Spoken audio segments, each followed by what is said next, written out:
Hello दोस्तों, आज मैं एक्सप्लेन करूंगी my girlfriend is an alien के एपिसोड 13 और 14। और अगर अभी तक आपने मेरे बाकी पिछले एपिसोड नहीं देखे हैं तो उसका लिंक आपको मेरे डिस्क्रिप्शन बॉक्स में मिल जाएगा। तो स्टार्ट करते हैं एपिसोड 13। फैंग लैंग फेंगली को वापस जाने को कहता है, पर फेंगली उल्टा उससे पहले जाने को कहता है। फैंग लैंग साफ मना कर देता है क्योंकि वो शाओशी को उसके पास नहीं छोड़ सकता। देन फेंगली उससे वहीं रुकने को कहता है और साथ में परफ्यूम बनाने की कहता है। फैंग लैंग उससे कहता है कि तुम टाइम वेस्ट कम करो और वर्क पर ज्यादा फोकस करो। देन शाओशी और फेंगली परफ्यूम चेक करने लग जाते हैं, पर फैंग लैंग को उनकी एक भी परफ्यूम पसंद नहीं आती। परफ्यूमर कहता है कि फेंगली और शाओशी के थॉट्स काफी मिलते हैं, तो इस पर फेंगली कहता है फैंग लैंग को वापस जाना चाहिए। यहाँ मैं और शाओशी मिलकर वह कंप्लीट करके वापस आ जाएंगे। फैंग लैंग कहता है पहले तुम शाओशी से पूछो कि वो किसके साथ रुकना चाहती है। शाओशी कहती है कि वो फेंगली के साथ रहेगी। फैंग लैंग बड़ा कंफ्यूज हो जाता है और पूछता है थोड़ी देर पहले तो तुम घर जाने की कह रही थी, अब क्या हुआ? फेंगली बीच में बोल पड़ता है, कहता है शाओशी तुम्हारे साथ बोर हो जाती है इसलिए वो घर जाना चाहती थी। फैंग लैंग को गुस्सा आता है और वो उनसे साथ चलने की कहता है।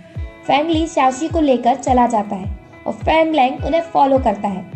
शाओशी फेंगली से कहती है कि अब फैंग लैंग मुझसे गुस्सा हो जाएगा और वो फेंगली को ये भी बताती है कि वो अपने जिस डिवाइस को ढूंढ रही थी उसकी मैग्नेटिक वेव उसे फैंग लैंग में फील हुई, पर थोड़ी देर के लिए।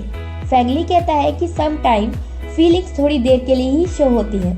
शाओशी को याद आता है कि जब उसे मैग्नेटिक वेव फील हुई थी तब फैंग लैंग का हार्ट बहुत तेजी से बीट कर रहा था। फेंगली कहता है कि फैंग लैंग के साथ ऐसा तो कभी नहीं हुआ, पर ये जब जरूर हो सकता है जब वो उस लड़की के क्लोज हो जिसे वो लाइक करता हो। देन फेंगली और शाओशी एक शॉप पर जाते हैं जो कि मेनली कपल्स के लिए है। वहाँ के स्टाफ मेंबर्स उन्हें कपल समझते हैं और वो भी प्रिटेंड करते हैं। देन फेंगली शाओशी को वहीं छोड़कर उसके लिए मिल्क टी लेने जाता है। बहुत देर हो जाती है तो शाओशी बाहर आकर उसका वेट करती है। तभी बाहर फैंग लैंग आ जाता है और शाओशी से पूछता है कि क्या फेंगली ने उसे फिर से अकेला छोड़ दिया। शाओशी कहती है नहीं, वो सिर्फ कुछ लेने गया है। जब वो दोनों शॉप में जाते हैं तो फैंग लैंग को पता चलता है कि फेंगली और शाओशी कपल होने की एक्टिंग कर रहे थे। फैंग लैंग शाओशी के हाथ पर अपना नेम लिख देता है जिससे वो ये ना भूले कि वो उसकी गर्लफ्रेंड है, तो शाओशी भी उसके हाथ पर अपना नेम लिख देती है। स्टाफ मेंबर उन दोनों की साथ में स्वीट सी फोटो लेती है और उन्हें दे देती है। फैंग लैंग स्टाफ मेंबर से कहता है कि वो उसे बता दे जब भी शाओशी किसी और मैन के साथ शॉप में आए तो। इधर फेंगली जब वापस आ रहा था तो रास्ते में उसे जियांगशु का कॉल आता है। वो फेंगली से हेल्प मांगती है फैंग लैंग के फिंगरप्रिंट्स लेने के लिए और बताती है कि सैफायर वाले केस को मैंने ही एक्सपोज किया था जिससे मैं फैंग लैंग को बचा सकूं, और कहती है अब फैंग लैंग उस पर्सन को ढूंढ रहा है जिसने ये केस एक्सपोज किया।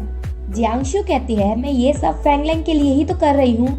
फेंगली उसकी हेल्प करने से मना कर देता है। जियांगशु अपनी बातों से उसे इमोशनल कर देती है तो वो मान जाता है। सब वापस परफ्यूमर के घर आ जाते हैं। शाओशी फेंगली से कहती है कि मुझे लगता है कि फैंग लैंग मुझे लाइक करता है। फेंगली कहता है कि तुम इतनी एक्साइटेड नहीं हो, नहीं तो तुम हर्ट हो सकती हो। फेंगली फैंग लैंग के फिंगरप्रिंट्स ग्लास पर ले लेता है और उसके जाने के बाद फैंग लैंग शाओशी से पूछता है कि तुम फेंगली से क्या बात कर रही थी। शाओशी कहती है मैं अपनी इमोशनल प्रॉब्लम्स के बारे में उससे बात कर रही थी, और शाओशी फैंग लैंग से पूछती है कि क्या वो स्टॉर्म वाले दिन अपनी फीलिंग्स कन्फेस कर रहा था उससे, इस वजह से उसका हार्ट बहुत तेज बीट कर रहा था, तो तुम फिर से कन्फेस करो। फैंग लैंग कहता है मुझे लगता है तुम्हारे पास दिल ही नहीं है, और वो गुस्सा होकर वहां से चला जाता है। इधर फेंगली फैंग लैंग के फिंगरप्रिंट्स वाला ग्लास जियांगशु के मैन को दे देता है। परफ्यूमर और शाओशी बात कर रहे थे तो परफ्यूमर शाओशी से कहता है कि किसी का भी दिल धड़काना मुश्किल बात नहीं है, बस उस पर्सन को उसकी पसंद की स्मेल फील करवानी होती है, और परफ्यूमर उसे एक परफ्यूम भी देते हैं। अब तो शाओशी फैंग लैंग को सेड्यूस करने का आइडिया ढूंढने में लग जाती है, तो वो फैंग लैंग का फेवरेट परफ्यूम लगा लेती है। फेंगली ये सब देख लेता है और शाओशी से कहता है कि इस सब से कुछ नहीं होने वाला, इससे तुम फैंग लैंग को इम्प्रेस नहीं कर पाओगी। शाओशी पूछती है तो मैं क्या करूं उसे इम्प्रेस करने के लिए। फेंगली उसे आइडिया देता है कि उसे फेंगलेंग को जेलस फील कराना होगा, तभी वो अपनी फीलिंग्स शाओशी से कन्फेस करेगा। जब फेंगलेंग वहां आता है तो फेंगली उसको जेलस फील कराने के लिए शाओशी के फॉरहेड पर किस करता है। फेंगलेंग गुस्सा होकर वहां से चला जाता है। शाओशी उसे समझाने की कोशिश करती है और उसके पीछे पीछे भागती है, पर बीच में उसे बहुत ज्यादा कोल्ड फील होने लगता है। इस वजह से वो गायब हो जाती है। फेंगलेंग को लगता है कि वो उसके पीछे आ रही है, पर जब थोड़ी देर हो जाती है और वो नहीं आती तो वो फेंगली से शाओशी के बारे में पूछता है, पर फेंगली को भी उसके बारे में नहीं पता। वो दोनों उसे ढूंढने लग जाते हैं, पर शाम तक उन्हें उसका कुछ नहीं पता चलता। फेंगलेंग फेंगली पर गुस्सा करता है। फेंगली उससे कहता है कि तुम हमेशा गर्ल्स को हर्ट क्यों करते हो जो तुम्हें लाइक करती है। फेंगलेंग कहता है कि शाओशी मुझे लाइक करती है। फेंगली कहता है हाँ, तो उस टाइम मैंने उसे किस सिर्फ इसलिए किया था जिससे तुम अपनी फीलिंग समझ सको। इधर शाओशी की प्रोटेक्टिव स्किन हटने की वजह से उसे बहुत ठंड लग रही है। फेंगलेंग शाओशी के पास पहुंच जाता है और उसे हॉस्पिटल ले जाने की कहता है, पर वो मना कर देती है, तो वो उसे हक करके रूम में ले जाता है।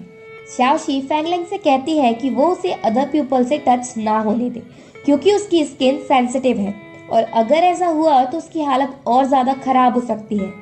फेंगली के टच करने पर भी उसके साथ रिएक्शन हुआ। फेंगलेंग पूछता है, पर मेरे टच करने से तो कुछ नहीं हुआ। शाओशी कहती है तुम्हारे टच करने से मुझे वार्म फील होता है, और फेंगलेंग के हार्ट पर हाथ रखकर कहती है क्योंकि तुम्हारे पास मेरी बहुत ही इम्पोर्टेंट थिंग है। फेंगलेंग शाओशी से कन्फेस कर ही देता है और कहता है वो उसके लिए बहुत स्पेशल है और जिसे मैं भूल नहीं सकता। तभी बारिश स्टार्ट हो जाती है, पर इस बार फेंगलेंग को डर नहीं है क्योंकि उसके साथ शाओशी है और वो उसे भूलता नहीं है। कंपनी में जियांगशु और एलन मिलकर फेंगलेंग की मेमोरी बैंक से शाओशी की मेमोरीज को डिलीट कर देते हैं क्योंकि उन्हें उसके फिंगरप्रिंट्स मिल गए। नेक्स्ट डे जब फेंगलेंग जागता है तो वो शाओशी को पहचान नहीं पाता और पूछता है तुम कौन हो और मुझे हक करके क्यों सो रही थी। शाओशी कहती है कल रात को तुम ही तो मुझे रूम में लेकर आए थे और हक करके सो गए थे। फेंगलेंग को कुछ भी याद नहीं है, पर वो बारिश देखकर सब समझ गया। फेंगलेंग शाओशी को रूम से बाहर निकाल देता है और डोर लॉक कर लेता है। शाओशी को कुछ भी समझ नहीं आता कि अचानक फेंगलेंग को क्या हो गया। शाओशी फेंगली को फेंगलेंग के वियर्ड बिहेवियर के बारे में बताती है। फेंगली उसे सिचुएशन समझाने की कोशिश करता है कि जैसे कभी कभी मैं तुम्हें फ्रेंड की तरह ट्रीट करता हूँ और कभी कभी ये सोचकर वो शाओशी को जब फॉरहेड पर किस किया था उसके बारे में सोचने लग जाता है, यानी कभी कभी लाइक करने लगता है। पर वो ये बात बिना क्लियर करे ही चला जाता है। शाओशी मिस्टर हान से राइड मांगती है, पर फेंगलेंग मना कर देता है। मिस्टर हान फेंगलेंग को याद दिलाते हैं कि शाओशी आपकी गर्लफ्रेंड है और वो आपके लिए बहुत इम्पोर्टेंट भी है, पर फेंगलेंग को कुछ भी याद नहीं, पर फिर भी वो उसे राइड देता है। शाओशी अपना कम्युनिकेटिंग डिवाइस ढूंढने की वजह से उसके क्लोज जाने लगती है, तो वो गुस्से में उसे कार से उतरने को बोल देता है और कहता है अब से तुम मेरी गर्लफ्रेंड नहीं हो। देन डॉक्टर झाओ जब फेंगलेंग से मिलता है तो उससे पूछता है कि क्या उसे शाओशी के बारे में कुछ भी याद है, तो फेंगलेंग कहता है कि वो तो सिर्फ मेरी एक्स है, तो उसको याद रखने की क्या जरूरत है। डॉक्टर झाओ बताते हैं कि पिछली बार तो उसे शाओशी याद थी बारिश होने के बाद भी, और शाओशी से हेल्प लेने की बात करने लगते हैं, पर फेंगलेंग मना कर देता है ऐसा करने से। फेंगलेंग का सेक्रेटरी डॉक्टर झाओ से कहता है कि ना सिर्फ फेंगलेंग शाओशी को भूल गया है, बल्कि वो फिर से रूड बन गया है, जैसा कि वो शाओशी से मिलने से पहले था। डॉक्टर झाओ कहते हैं कि फेंगलेंग की प्रॉब्लम को सॉल्व करने के लिए हमें अब शाओशी की हेल्प लेनी पड़ेगी। देन डॉक्टर झाओ शाओशी को फेंगलेंग की प्रॉब्लम के बारे में बताते हैं और उससे पूछते हैं कि क्या तुम दोनों के बीच में कोई प्रॉब्लम थी। शाओशी कहती है कि हमारे बीच में तो स्टार्टिंग से ही प्रॉब्लम थी। तो डॉक्टर झाओ शाओशी से कहते हैं कि सिर्फ वो ही फेंगलेंग की हेल्प कर सकती है उसकी मेमोरी वापस लाने में, क्योंकि वो ही उसे हमेशा से याद रही है। तो शाओशी उसकी हेल्प करने के लिए रेडी हो जाती है। फेंगलेंग जब मेमोरी बैंक चेक करवाता है तो उसे शाओशी की मेमोरीज नहीं मिलती। फेंगलेंग मिस्टर हान से कहता है कि शायद बारिश से पहले मैंने खुद ही डिलीट करती हूँ, क्योंकि शायद मैं उसे भूलना चाहता हूँ। मिस्टर हान कहते हैं कि ऐसा नहीं हो सकता क्योंकि तुम उसे बहुत लाइक करते थे। फेंगलेंग कहता है अगर ऐसा है तो मैं इसके बारे में खुद ही पता कर लूंगा। देन फेंगलेंग रेस्टोरेंट जाता है शाओशी से मिलने। शाशी उससे कहती है, तुम्हारी मेमोरी जाने से पहले तुम मुझे बहुत लाइक करते थे। फैंगलिंग कहता है, वो पास था, पर अब प्रेजेंट में मैं तुम्हारे साथ नहीं रहना चाहता, इसलिए मैं तुम्हें अभी कुछ भी दे सकता हूँ, ऐसा ब्रेकअप कंपनसेशन। तुम्हें जो चाहिए वो मांग लो। शाओशी ब्रेकअप करने से मना कर देती है और इस वजह से उसे कुछ नहीं चाहिए। फैंगलैंग शाओशी को 3 दिन देता है ब्रेकअप करने के लिए और आराम से सोचने के लिए कि उसे क्या चाहिए, और ये कहकर वो वहां से चला जाता है। शाओशी भी सोच लेती है कि वो ब्रेकअप नहीं करेगी क्योंकि उसे उसकी हेल्प करनी है, और वो अपनी पूरी कोशिश करने लगती है फैंगलैंग को अपना पास्ट याद दिलाने की। वो सारे पास्ट इंसिडेंट दोहराती है जिससे फैंगलैंग को सब याद आ जाए, पर उसे कुछ नहीं याद आता। फैंगलैंग शाओशी से पूछता है, तुम ये सब क्यों कर रही हो? शाओशी कहती है, तुम्हारी याददाश्त वापस लाने के लिए। फैंगलैंग कहता है, तुमसे किसने कहा मेरी याददाश्त चली गई? शाओशी कहती है, तुमने ही तो मुझसे अपनी बीमारी के बारे में बताया था और मैं तुम्हारी हेल्प भी कर रही थी बीमारी ठीक करने में, पर तुम सब भूल गए। फैंगलैंग पूछता है, तुम मेरी गर्लफ्रेंड हो या नहीं? शाओशी उसे सब बता देती है कि वो उसकी फेक गर्लफ्रेंड है और उन दोनों ने मिलकर ये झूठ क्यों बोला सबसे, और ऐसा क्यों हुआ। फैंगलैंग कहता है, जब हमारा रिलेशनशिप फेक था तो इसमें प्रॉब्लम ही क्या है? शाओशी कहती है, मुझे जो चाहिए था वो तो मिला ही नहीं। फैंगलैंग कहता है, अगर तुम मुझसे ब्रेकअप कर लोगी तो मैं तुम्हें वो दे दूंगा जो तुम्हें चाहिए। शाओशी कहती है, मेरी थिंग तुम्हारे हर्ट में है। फैंगलैंग को उसकी बातें बकवास लगती हैं और वो उससे कहता है, तुम पागल हो, और वो उसे रूम से बाहर जाने को कहता है। शाओशी सैड होकर रूम से चली जाती है। देन जियांगशु फैंगली को मिलने बुलाती है और उससे शाओशी को फायर करने की कहती है। फैंगली कहता है, लास्ट टाइम तुमने शाओशी को एक्सपोज किया था कि उसने सैफायर चुराया, और इस बात को छुपाने में मैंने तुम्हारी हेल्प की, और जब उसने कोई गलती नहीं की तो तुम मुझे उसे फायर करने की क्यों कह रही हो? जियांगशु कहती है, वो तुम्हारी कंपनी में वर्क करने के लिए कैपेबल नहीं है, और अगर वो फैंगलैंग को फिर से परेशान करेगी तो। फैंगली कहता है, शाओशी ऐसी लड़की नहीं है जैसी तुम सोचती हो, और वैसे भी उसका फैंगलैंग के साथ ब्रेकअप हो चुका है, तुम उसे हार्ड टाइम नहीं दो। फैंगली वहां से चला जाता है और पहुंचता है शाओशी के पास। शाओशी फैंगली से कहती है कि फैंगलैंग मुझे भूल गया, इसलिए अब मैं खुश हूँ, क्योंकि अगर मैं अब वापस चली गई तो फैंगलैंग सैड नहीं होगा। कंपनी में फैंगलैंग मिस्टर हान से शाओशी को फायर करने को कह देता है। मिस्टर हान उससे पूछते हैं कि वो ऐसा क्यों कर रहा है। फैंगलैंग गुस्सा होता है और कहता है, आगे से तुम उस लड़की का नेम नहीं लेना। तो मिस्टर हान कुछ नहीं बोलते। देन फैंगली फैंगलैंग से मिलता है और कहता है, शाओशी ने ऐसा क्या कर दिया कि तुम उसे इतना हेट करने लगे और उसे फायर भी करना चाहते हो? फैंगलैंग कहता है, अब क्या मुझे किसी एम्प्लॉय को फायर करने से पहले तुम्हें बताना पड़ेगा? फैंगली भी कह देता है, वो मेरा स्टाफ है और उसे फायर करने से पहले तुम्हें मुझसे पूछना पड़ेगा। फैंगलैंग कहता है, अगर ऐसा है तो पहले मैं तुम्हें ही फायर कर देता हूँ और फिर शाओशी को। जियांगशु फैंगलैंग से मिलने जाती है उसके ऑफिस में और कहती है, फैंगलैंग मुझे तुम्हारी बीमारी के बारे में पता है और मुझे इसके बारे में तुमने ही बताया था क्योंकि तुम मुझ पर ट्रस्ट करते थे। और जियांगशु कहती है, मैं तुम्हारी हेल्प भी कर सकती हूँ शाओशी को तुमसे दूर भेजने में। फैंगली की मॉम फैंगलैंग के ब्रेकअप की न्यूज मीडिया में स्प्रेड कर देती है।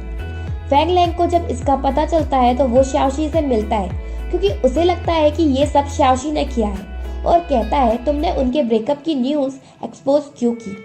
वो कहती है, मैंने ऐसा कुछ भी नहीं किया। फैंगलैंग कहता है, अगर आगे से तुमने ऐसा कुछ किया तो सही नहीं होगा, और ये कहकर चला जाता है। शाओशी को बहुत गुस्सा आता है उसके ऊपर। देन फैंगलैंग पार्टी रखता है और रिपोर्टर्स को भी बुलाता है अपनी रिलेशनशिप के बारे में क्लियर करने के लिए। शाओशी भी उस पार्टी में जाती है उसकी हेल्प करने।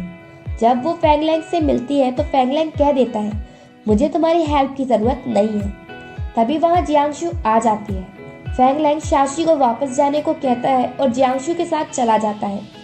शाओशी भी अपने रिलेशनशिप स्टेटस क्लियर करने के लिए रिपोर्टर्स के पास जाती है। फैंगलैंग रिपोर्टर्स को बताता है कि उसके और शाओशी के बीच कोई रिलेशन नहीं है, पर जियांगशु वही शाओशी को पॉइंट आउट करती है जिससे रिपोर्टर्स उसे घेर लेते हैं। जियांगशु कहती है कि ये डिलीवरी गर्ल से कंपनी में एम्प्लॉय कैसे बनी। सब शाओशी से इसका आंसर जानना चाहते हैं। फैंग लैंग उसके लिए परेशान होता है और वो कहता है मैंने उसे बनाया, पर शाओशी कहती है नहीं, सारी गलती मेरी है, और वो सारा ब्लेम अपने ऊपर ले लेती है। और एपिसोड 14 यही एंड होता है। अगर आपको मेरी वीडियो अच्छी लगी हो तो प्लीज लाइक माई वीडियो और सब्सक्राइब टू माई चैनल।